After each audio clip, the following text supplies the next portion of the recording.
What happens when a beloved pop icon walks into what should be a friendly chat, only to face a host who seems determined to tear her down? In just 42 seconds of conversation, Graham Norton's smile would vanish, replaced by a look of pure shock as Miley Cyrus did something no guest had ever done before on his show. The studio lights were bright that evening, the audience buzzing with excitement. Miley walked out in a simple black outfit, waving to the crowd with genuine warmth. She seemed relaxed, ready for what should have been fun conversation. Graham greeted her with his usual theatrical flair, and at first, everything seemed normal. "So, Miley, wonderful to have you here," Graham began, settling into his chair. "I have to say, you've certainly made quite a journey from your Disney days, haven't you?" Miley smiled politely. "I have, yeah. It's been amazing to grow as an artist and explore different sides of myself." But then Graham leaned forward with a smirk that seemed a little too sharp. "Different sides, yes. Some might say you've tried on quite a few personalities over the years. Tell me, do you ever get confused about which Miley you're supposed to be on any given day?" The audience went quiet. Miley's smile faltered just slightly, but she maintained her composure.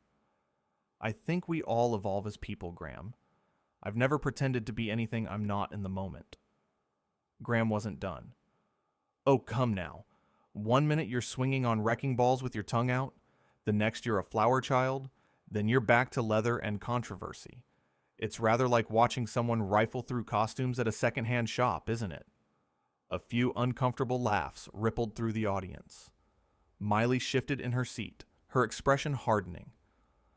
"I think what you're calling costumes are actually just me expressing myself authentically at different times in my life. Is there something wrong with that?" "Authentically," Graham repeated, drawing out the word mockingly. "That's a lovely word for it. I suppose authenticity now means doing whatever gets the most headlines? Must be exhausting? All that authentic attention-seeking?" Miley's jaw tightened. "I'm not sure what you're trying to get at here, but I came on this show to have a conversation, not to be insulted." Graham waved his hand dismissively. "Oh, don't be so sensitive. I'm just asking the questions everyone's thinking. Your fans must get whiplash trying to keep up with you. Do you think they're actually fans of you, or just fans of whatever act you're putting on that week?" The audience had gone completely silent now. Even the other guests on the couch looked deeply uncomfortable. Miley took a slow breath, her hands clasped tightly in her lap. "My fans support me because they've grown with me," she said, her voice steady but cold. "They understand that being an artist means exploring, changing, and growing. Maybe you should try it sometime instead of sitting in this chair making cheap shots at people." Graham's eyebrows shot up. "Cheap shots? I'm a talk show host, darling. This is what I do. If you can't handle a bit of friendly ribbing, perhaps you should have stayed in your Disney bubble where everything was scripted and safe." "Friendly?" Miley's voice rose slightly. "There's nothing friendly about what you're doing right now. You're being condescending and rude, and you're doing it because you think you can get away with it." "I can get away with it because I'm Graham Norton," he shot back, his tone dripping with arrogance. "People tune in to watch me, not to watch guests have tantrums when they don't like the questions." Miley stood up abruptly, and the audience gasped. "This isn't about not liking questions, Graham. This is about basic respect. You invited me here as a guest, and you're treating me like I'm some kind of joke." Graham leaned back in his chair, looking almost amused. "Sit down, Miley. You're being dramatic." "No," she said firmly. "I don't think I will. You know what's dramatic? A grown man who gets paid to talk to people using his platform, to belittle someone half his age because he thinks it's entertaining." "Half my age," Graham scoffed, "and yet acting like a child throwing a tantrum. This is exactly what I'm talking about. This is the authentic Miley. Everyone. Can't take the heat, so she storms off." Miley turned to face him fully, her eyes blazing. "You want authentic? Here's authentic. You sit here night after night, hiding behind your wit and your charm, But really, you're just a bully with a microphone. You think because you make people laugh, you can say whatever you want to, whoever you want. That's not being clever, Graham. That's being cruel. The studio was dead silent. Graham's face had turned red, his practiced smile completely gone. How dare you come on my show and speak to me like that? How dare I? Miley's voice was incredulous. How dare you invite someone onto your show? Just to humiliate them? You didn't want to have a conversation with me. You wanted to make me into a punchline so your audience would clap and you'd feel powerful. Graham stood up now too, pointing his finger at her. You need to remember where you are, young lady. This is my show. Mine. I've been doing this for decades while you were still figuring out how to stay relevant without your father's name. The mention of her father clearly struck a nerve. Miley's hands clenched into fists at her sides. Wow, there it is. You couldn't help yourself, could you? When your little insults about my career didn't get the reaction you wanted, you went straight for my family. I'm simply stating facts, Graham said coldly. You've spent your entire career trying to distance yourself from Hannah Montana and your Disney past, desperately trying to prove you're edgy and different. But the truth is, without that foundation, without that built-in audience from your father's connections, where would you be? You don't know anything about my journey, Miley said, her voice shaking with anger. You don't know what I've worked for or what I've overcome. You sit here in your comfortable chair, passing judgment on people like you, have any idea what it takes to be in this industry as a young woman. Graham laughed, a harsh, brittle sound. Oh, here we go. The poor little rich girl routine. You've had every advantage, every opportunity handed to you on a silver platter.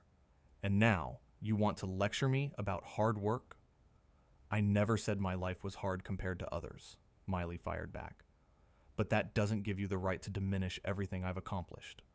I've sold millions of records. I've sold out arenas around the world. I've built a career on my own terms. And I don't need validation from someone who makes a living being nasty to people. Nasty? Graham's voice went up an octave. I made you. I gave you a platform. You should be grateful to even be sitting on this couch. Miley let out a short, disbelieving laugh. You made me? Are you actually serious right now? Graham, I was a global superstar before I ever set foot in this studio. You didn't make me anything. If anything, I'm doing you a favor by being here. The audience was watching this unfold like a car crash, unable to look away. The other guests remained frozen, clearly unsure whether to intervene. Graham's face was now purple with rage. A favor? You arrogant little brat. I could have any guest I want on this show. You need me far more than I need you. Really? Miley challenged. Because from where I'm standing, you're the one who looks desperate. You're so threatened by confident young women that you have to tear them down to feel important. That's not power, Graham. That's insecurity. Get off my stage, Graham hissed. Get off my stage right now. Gladly, Miley said, her voice calm now, almost eerily so. I'd rather walk off with my dignity than sit here and let you treat me like garbage for your entertainment. You think you have dignity? Graham sputtered. After all the stunts you've pulled, the provocative performances, the constant need for attention, you wouldn't know dignity if it hit you in the face. Miley turned to look at him one last time, and when she spoke, her voice was clear and measured. The difference between you and me, Graham, is that everything I do because it's true to who I am in that moment. You do what you do because you're playing a character, hiding behind jokes and put downs because you're too scared to be real with anyone. That's sad. I actually feel sorry for you. Graham opened his mouth, but for once, no words came out. He stood there, speechless, as Miley turned to the audience. I'm really sorry you all had to see this, she said to them, her voice softer now. I hope you got your money's worth, but I can't stay here and be disrespected like this. Thank you for coming. She started walking toward the side of the stage. Graham finally found his voice again. If you walk off this show, you'll never work in British television again. Do you hear me?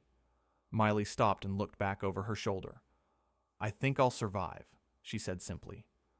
You're finished, Graham shouted, his composure completely shattered now. I have connections everywhere. I'll make sure everyone knows what a difficult, ungrateful diva you are. Go ahead, Miley said, shrugging. Tell them whatever you want. The truth is going to come out anyway. People saw what happened here tonight. They saw you attack me for no reason, and they saw me stand up for myself. You can spin it however you want, but I know what really happened. So do they. She gestured to the audience, many of whom were now nodding in agreement. Graham noticed this, and his face somehow went even redder. You're all under contract, not to discuss what happens in this studio, he snapped at the audience. Every single one of you signed. Agreements. And that, Miley said, pointing at him, is exactly the problem. You create an environment where you can say and do whatever you want, and no one can talk about it. Well, I didn't sign anything that says I can't tell the truth about how I was treated here. Graham's producer was now rushing onto the stage, trying to calm the situation. Let's everyone just take a breath, the producer said nervously. I'm sure we can work this out. There's nothing to work out, Miley said firmly. I'm leaving. This was a mistake from the beginning. Miley, please, the producer pleaded. Just sit back down. We can start over. Have a nice conversation. Miley shook her head. No, I'm not sitting back down. I'm not going to pretend this didn't happen. Your host showed me exactly who he is tonight, and I'm not interested in giving him a chance to do it again. Graham crossed his arms, his expression now one of cold fury. Fine. Leave. Run away. That's what you do, isn't it? When things get tough, when someone challenges you, you run. Miley turned back to face him fully, and there was steel in her eyes. This isn't someone challenging me, Graham. A challenge would be a thoughtful question about my work or my choices. What you did was attack me personally, mock my career, insult my family, and then throw a tantrum when I didn't just sit there and take it. That's not a challenge. That's abuse disguised as entertainment. Oh, please, Graham said, rolling his eyes. Abuse? You wouldn't know real abuse if it... Stop, Miley cut him off, holding up her hand. Just stop. Every word out of your mouth right now is making this worse. You had a chance to be gracious, to admit you went too far, to have an actual human moment. But your ego won't let you, will it? You'd rather double down and act like I'm the problem. The producer tried again. Graham, maybe we should... Stay out of this. Graham snapped at his own producer. This is my show, and I'll handle it. How I see fit. Miley laughed, but there was no humor in it. And there it is again. My show, my stage, my platform. It's all about you, isn't it? It's never about the guests or the audience or creating something meaningful. It's about your ego and your need to be the center of attention. I built this show from nothing, Graham said through gritted teeth. I earned the right to run it how I want.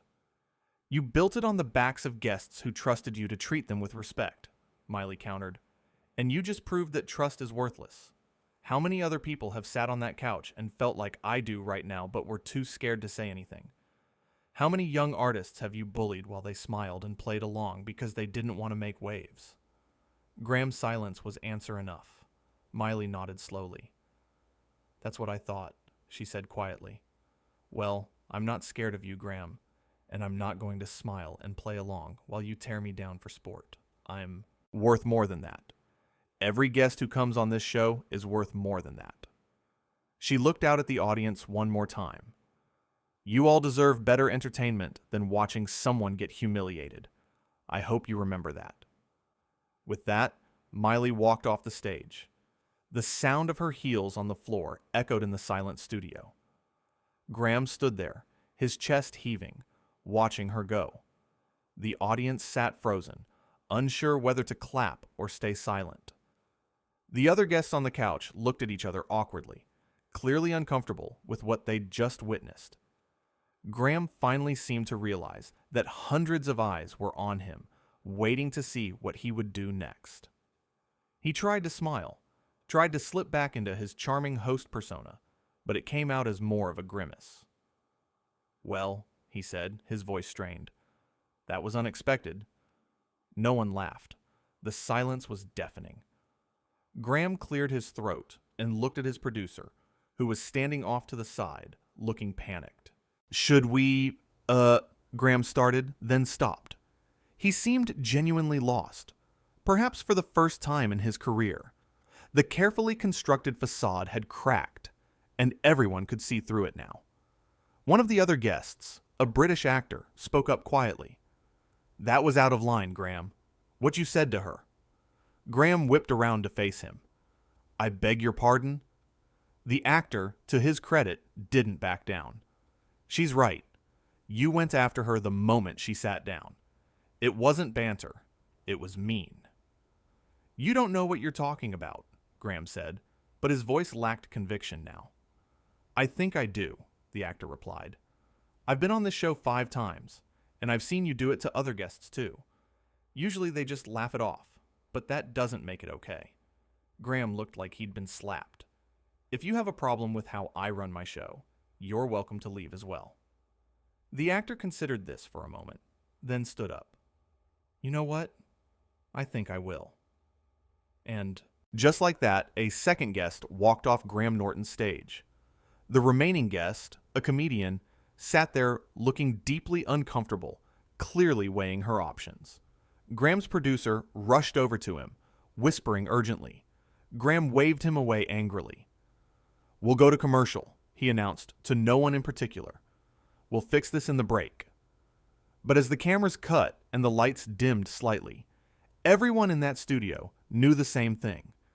This wasn't something that could be fixed in a commercial break. Something had fundamentally broken. The Emperor had no clothes, and everyone had finally seen it. Graham sank into his chair, no longer the confident, witty host. He looked tired and small, and for the first time, genuinely shaken. The audience began to murmur among themselves, and security started ushering them out, citing technical difficulties. In the dressing room hallway, Miley was gathering her things, her hands shaking slightly from the adrenaline. A crew member approached her hesitantly. "That was really brave," the crew member said quietly. "A lot of us have wanted to say something for a long time." Miley looked at them and managed a small smile. "Then maybe it's time more people start speaking up. People like him only get away with it because everyone stays silent." Back in the studio, Graham sat alone on his stage, the lights now fully up, revealing every shadow and imperfection. His producer approached cautiously. "We can't air this," the producer said. "Any of it." Graham nodded slowly, still staring at the spot where Miley had been sitting. "I know. We'll issue a statement. Technical difficulties. Rescheduling." "She was right," Graham said suddenly, his voice barely above a whisper. The producer blinked. "What?" "She was right," Graham repeated, looking up at his producer. "About all of it. I did go after her. I did want to make her uncomfortable. I thought it would be funny, that she'd play along like everyone else does." The producer didn't know what to say to that. They stood in uncomfortable silence for a moment. Graham stood up, straightening his jacket. "Cancel the rest of the taping. Send everyone home." "What are you going to do?" the producer asked. Graham looked around his studio, his kingdom, the place where he'd felt untouchable for so long. "I don't know," he admitted. "But I can't do this anymore. Not like this." Meanwhile, Miley was in the car on her way back to her hotel, looking out at the London streets. Her phone was already blowing up with messages from her team, asking what had happened, but she ignored them for now. She felt something she hadn't expected to feel after such a confrontation. She felt free. For years, she'd played the game, smiled through uncomfortable interviews, laughed at jokes that weren't funny, let people diminish her because that's what you were supposed to do. But tonight, she'd drawn a line. she'd said enough. Whatever came next, whatever fallout, or consequences, or angry statements, she knew she'd done the right thing. She'd stood up not just for herself, but for every artist who'd ever felt small in that chair, every guest who'd swallowed their dignity for the sake of publicity. Back at the studio, the crew was packing up equipment, but they were doing it slowly, quietly, like mourners at a funeral. They'd all witnessed something tonight. Something that felt significant, even if they couldn't quite put it into words yet. The invincible had been made vulnerable. The untouchable had been confronted, and nothing would ever quite be the same again. Graham walked through the empty studio one last time that night, his footsteps echoing in the vast space. He thought about all the guests who'd sat on that couch, all the laughs he'd gotten at their expense, all the times he'd pushed just a little too far and gotten away with it because of who he was. He thought about Miley's words, the authentic Miley, she'd said, not a costume or a character, but the real person underneath. When was the last time Graham had been authentic? When was the last time he'd had a real conversation instead of performing one? These were uncomfortable questions, and Graham wasn't sure he wanted to know the answers. But as he turned off the lights and left the studio, he couldn't escape the nagging feeling that everything had changed. The mask had slipped, and he wasn't sure he knew how to put it back on. Miley, meanwhile, was already thinking about her next move, her next song, her next chance to be unapologetically herself. She'd walked away from Graham Norton's show, but she was walking towards something too. Something real, something that mattered. And in the end, that made all the difference.